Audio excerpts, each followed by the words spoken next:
देखिए ऐसे है, जब तक हम किसी सब्जेक्ट को थोरोली नहीं पढ़ेंगे ना, उसके बारे में नहीं जानेंगे, हाँ। तो सिंपली बंदे के लिए एक ही होता है, ये तो मेथोडोलॉजी है।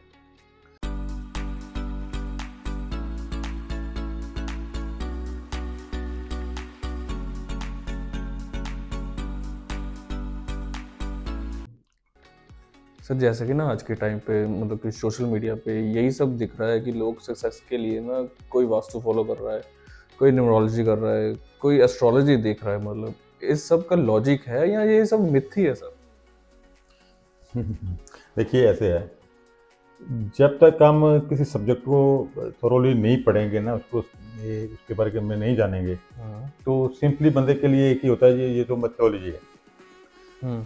मेथोडोलॉजी को भी अगर आप आप कह रहे हो मेथोडोलॉजी है, मेथोडोलॉजी का मीनिंग क्या है कि जैसे उसके पीछे भी बहुत डीप उसका कोई मैसेज होता है। हाँ जी।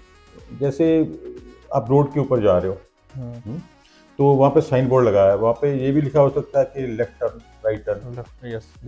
तो सिंपली एरो भी बना हो सकता है, बिल्कुल एरो सर। भी बना देते हैं एल ना। हाँ। हाँ, तो मिथ्यास क्या है, मिथोलॉजी इसको आप बोल लो, वो भी एक तरह का एक साइन बोर्ड है जिसके ऊपर कोई लैंग्वेज नहीं लिखी हुई, एक साइन लगा हुआ है। ओके। लाइक जैसे राइट टर्न के लिए एक एरो लग गया राइट की तरफ। हम्म। सेम वे जो मेथोडोलॉजी है, वो एक बहुत उसके भी डीप मीनिंग होते हैं।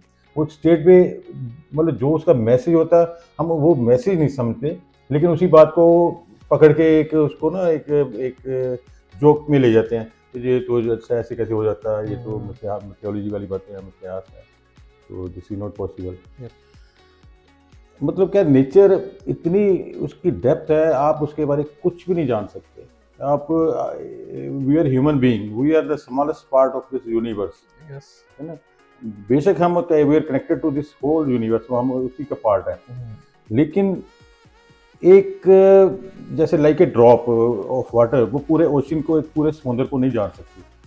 जैसे नेचर जितनी इसकी इसकी डेप्थ है उसके बारे में, जैसे बोला जाता है दिस इज जो हमारा यूनिवर्स है, this is up to infinite.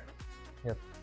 अगर बंदा यही सोचना शुरू कर दे कि आप जस्ट एक इतना सोचना ही शुरू कर दो कि अप टू इन्फिनिट है, आप ट्रैवल करना शुरू कर दो अपने माइंड में, आप आगे आगे ट्रैवल कर रहे हो कि अप टू इन्फिनिट के आपका वहाँ पे कोई एंड ही नहीं है, ठीक है ना। तो बंदा क्या है कि इंस्टेंटली क्या है, वो डिप्रेशन में आ जाएगा सोचते सोचते कि मतलब इतना विशाल, इतना इसकी विशालता है इस नेचर की। यस सर बिल्कुल। तो इस जो मिथोलॉजी भी है, वो हमारे जो एंशियंट, जो हमारे बहुत बड़े फिलोसफर थे, वो कुछ मैसेज देना चाह रहे थे। तो उन्होंने मैसेज देने के लिए, उस टाइम क्या था कि ज़्यादा लोग पढ़े लिखे नहीं थे, तो वो स्टेट में वो मैसेज इन किसी लैंग्वेज में देने के बजाय उन्होंने सिंबल में दे दिया। ओके। जैसे मैं आपको एक एग्जांपल देता हूँ, अभी सन के बारे में कहते हैं कि सन की आप कहीं भी फोटो देखोगे मेथोलॉजी में, जिसको आप मेथोलॉजी बोले सब्जेक्ट में, उसमें क्या है, सूरज को एक देवता बना दिया, उसको रथ के ऊपर बैठाया हुआ है, 7 हॉर्सेस उसके आगे लगाए हुए हैं। यही है ना, देखते हैं ना कि जो सन है उसको साथ उसके हॉर्सेस उसको खींच रहे हैं, वो सन बैठा हुआ है। ये पॉसिबल है? आज की डेट में आप बोलोगे साइंस का टाइम है, सभी को पता है कि सन एक स्टार है, ठीक है ना। तो ये क्या एक जोक वाली बात हो गई कि वो सन एक रथ के ऊपर बैठा हुआ है, उसको 7 हॉर्सेस खींच रहे हैं, ठीक है।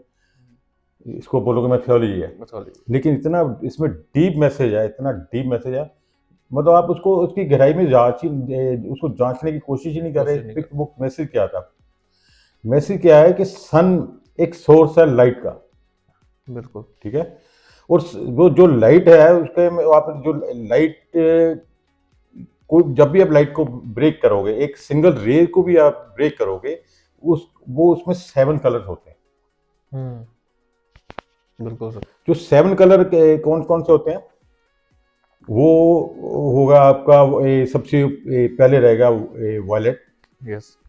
फिर आएगा इंडिगो, फिर आएगा ब्लू, फिर आएगा ग्रीन, फिर आएगा येलो, फिर आएगा ऑरेंज, फिर आएगा रेड।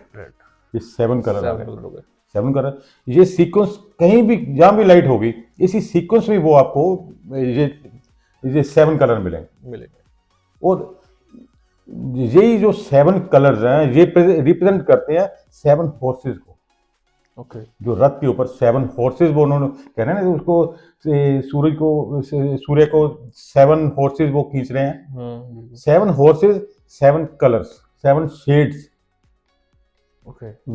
जहां भी लाइट होगी वहां पे ये 7 कलर ही रिप्रेजेंट कर रहे होंगे। जब भी आप सिंगल उस लाइट की रे को ब्रेक करोगे तो उसमें ये 7 कलर इसी सीक्वेंस में होंगे। ये मैसेज क्या था कि सन सोर्स ऑफ लाइट है, उसके आगे 7 हॉर्सेस लगाए हुए थे। 7 हॉर्सेस वो रिप्रेजेंट कर रहे हैं 7 शेड्स को। कितना डीप मीनिंग था। तो उसको आपने एक जोक बना के रख दिया। बिल्कुल। आज की डेट में भी सन के आगे 7 हॉर्सेस लगे हुए हैं, आपके देखने वाली आंखें हैं, आपने उसको एक जोक समझ रहे हो। इन द सेम मैनर जो भी आप जिसको मैथोलॉजी बोलते हो, आपको किसी टॉपिक के ऊपर डिस्कस करके देखो, उसको गहराई में जाओ, उसका बड़ा डीप मीनिंग होता है। इसलिए सिर्फ एक ही बात से इसको डिनाई कर देना कि ये जो मैथोलॉजी है this is not the right way.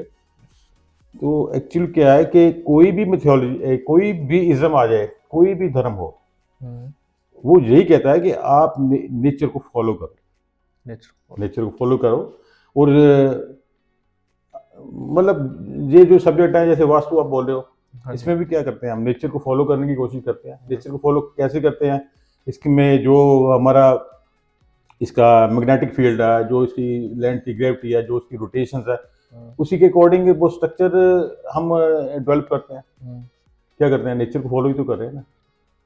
तो सेम वे हर चीज़ जो होती है, जो उसका जो भी कोई भी, जिसको आप मैथोलॉजी बोल रहे हो, कुछ भी, कोई भी किसी भी टॉपिक पे बात करो, उसको डीपली समझने की कोशिश करो। उसमें एक कोई ना कोई हमेशा कोई गहरा उसमें मीनिंग छुपा होता है। तो उसको सिर्फ जोक में ले लेना दिस इज नॉट ट्रू। जहाँ ये है कि वो बंदा जो आपको इसको इम्प्लीमेंट करवा रहा है वो कितना कॉम्पिटेंट है। अगर वो किसी की कॉपी मार रहा है, वैसे वो अपना एक प्रोफेशनल वे पे ले रहा है, that is not the way. लेकिन लॉजिकली उसको सारा उसका मतलब उसका लॉजिक क्या है, उसके पीछे क्या फिलॉसफी है, उसको उसकी नॉलेज होनी चाहिए। बिल्कुल।